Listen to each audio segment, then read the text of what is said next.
Hello everyone, welcome back to my channel পাইস Bangla kitchen and beauty.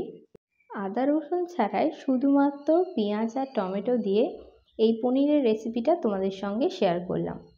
তার আগে আমাদের কিছু মশলা তৈরি করে নিতে হবে। তার জন্য শুকনো লঙ্কা, তার সঙ্গে পেঁয়াজ, এলাচ, লবঙ্গ, দারচিনি দিয়ে একটা পেস্ট বানিয়ে রেখে দিয়েছি। এখানে কাজু বাদাম আর চাল মগজ দিয়ে একটা পেস্ট বানিয়ে রেখে দিয়েছি। আর রেখেছি বেশ খানিকটা শুকনো লঙ্কা দিয়ে টমেটো বেটে রেখে দিয়েছি। আমি যেহেতু পনিরের তরকারিটায় আলু ব্যবহার করব, তাই জন্য একটা সিটি দিয়ে নিলাম তাড়াতাড়ি রান্নাটা করার জন্য। এখানে আমি টুকরো করে রাখা পনিরগুলো কেটে নিয়েছি। এই পনিরগুলো কিন্তু সামান্য জল দিয়ে ভিজিয়ে রেখে দিয়েছিলাম। সেই জলের মধ্যে কোনো কিন্তু নুন ব্যবহার করিনি। এরপরে কড়াইয়ের মধ্যে বেশ খানিকটা সাদা তেল দিয়ে পনিরগুলোকে নুন দিয়ে ভেজে নেব। তোমরা চাইলে এখানে হলুদ গুঁড়ো দিতে পারো।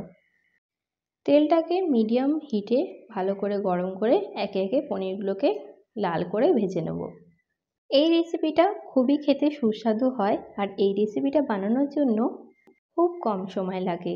খুব সহজেই একটা হেলদি টেস্টি রেসিপি তোমরা বাড়িতেই তাড়াতাড়ি করতে পারবে, শুধুমাত্র এই 3টে মশলা ব্যবহার করে। আমাদের বাড়িতে কিন্তু পনিরটা খুব কড়া করে ভেজে তারপরেই রান্না করা হয়। কাদের কাদের বাড়িতে এরকম কড়া না করে ভেজে, মানে লাল লাল করে না ভেজে রান্না করা হয়, অবশ্যই কমেন্ট করে জানিও।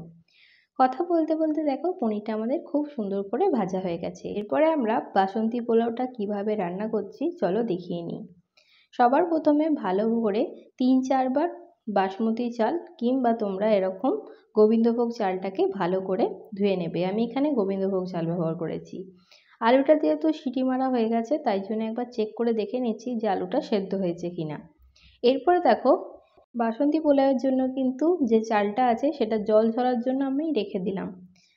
বেশ খানিকক্ষণ জলটা ঝরে গেলে তারপরেই কিন্তু আমরা বাসন্তী পোলাওটাকে ম্যারিনেট করে নেব। পোলাও রান্না করার জন্য এই জলটাকে কিন্তু একেবারে ঝেড়ে নিতে হবে। জল কিন্তু চালের মধ্যে এক ফোঁটা থাকলে হবে না। এরপরে কড়াইতে বেশ খানিকটা তেল যেটা দিয়েছিলাম পনির ভাজার সময়, সেটা দেওয়ার পরে আমি এখানে দিয়ে দিয়েছি পেঁয়াজ আর টমেটো, শুকনো লঙ্কা, এলাচ, লবঙ্গ, দারচিনি, আর যেটা আমি চালমগজ আর তোমার কাজু বাদাম দিয়েছিলাম। এই মশলাটাকে ভালো করে কষিয়ে নিয়ে তেল ছাড়া অবধি অপেক্ষা করব। এরপরে দিয়ে দেবো আমরা আলুটাকে।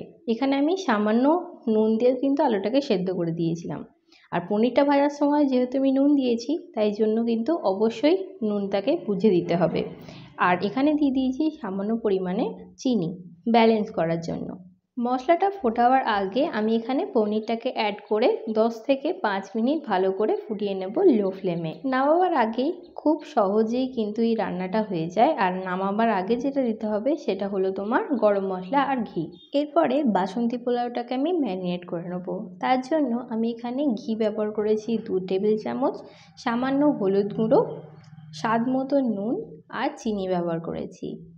আর গোটা গরম মশলা হিসেবে এলাচ, লবঙ্গ, দারচিনি ভালো করে কুটে হামাল দিস্তায় আমি এখানে ব্যবহার করেছি। আর ব্যবহার করেছি কাজু আর কিশমিশ। আমি এখানে চালটা যখন ম্যারিনেট করেছিলাম সেই সঙ্গেই কিন্তু কাজু কিশমিশটা দিয়ে দিয়েছি। আলাদা করে কোনো রকম বাসন্তী পোলাওয়ের জন্য ভাজার দরকার নেই, যেহেতু ঘিটা একটুখানি বেশি দিয়েছি, তাই জন্য আমি এখানে কাজু কিশমিশ সমস্ত কিছু একসঙ্গে দিয়ে ম্যারিনেট করে আধ ঘন্টা থেকে 1 ঘন্টা রেখে দিয়েছি। যত বেশি রাখবে তত বেশি কিন্তু ভালো হবে। 15 থেকে 20 মিনিটের মধ্যেই এই বাসন্তী পোলাওটা কিন্তু রেডি হয়ে যাবে। আর বাসন্তী পোলাওটা রান্না করার জন্য আমি সবার প্রথমে যে চালটা ম্যারিনেট করে রেখেছিলাম সেই চালটাকে ভালো করে ভেজে নিয়ে, যে বাটি মাপের চালটা নিয়েছিলাম সেই বাটি মাপের ডবল আমি জল নেব এখানে। আর জলটা কিন্তু অবশ্যই গরম জল হতে হবে। ট্রাস্ট মি, এতটাই খেতে সুস্বাদু হয়েছিল যে আমি সত্যি করে বলছি ফটো তোলারও টাইম পাইনি। তাই জন্য তোমাদের সঙ্গে শেয়ার করে দিলাম এই বাসন্তী পোলাওয়ের রেসিপিটা। যদি তোমরা কেউ না দেখে থাকো, আগে আমি শর্ট ভিডিওতে বাসন্তী পোলাওয়ের রেসিপিটা তোমাদের সঙ্গে শেয়ার করেছি। যদি ভালো লেগে থাকে অবশ্যই কিন্তু আমার চ্যানেলটাকে সাবস্ক্রাইব করে দেবে। চালটা ভাজার সময় এরকম আদাটাকে গ্রেট করে দিয়ে দেবো চালের সঙ্গে। এরপরে জল দিয়ে 15 মিনিট ফুটিয়ে নিলেই রেডি হয়ে যাবে আমাদের বাসন্তী পোলাও। অবশ্যই একবার বাড়িতে এরকম চটজলদি বাসন্তী পোলাও বাড়িতে ট্রাই করতে পারো। আদা রসুন ছাড়া কিভাবে পনিরের তরকারি আলু দিয়ে রান্না করবে খুব সহজেই, অবশ্যই কিন্তু একবার বাড়িতে ট্রাই করে দেখতে পারো। আজকের জন্য এটুকুনি, অন্য কোনো ভিডিও নিয়ে হাজির হবো।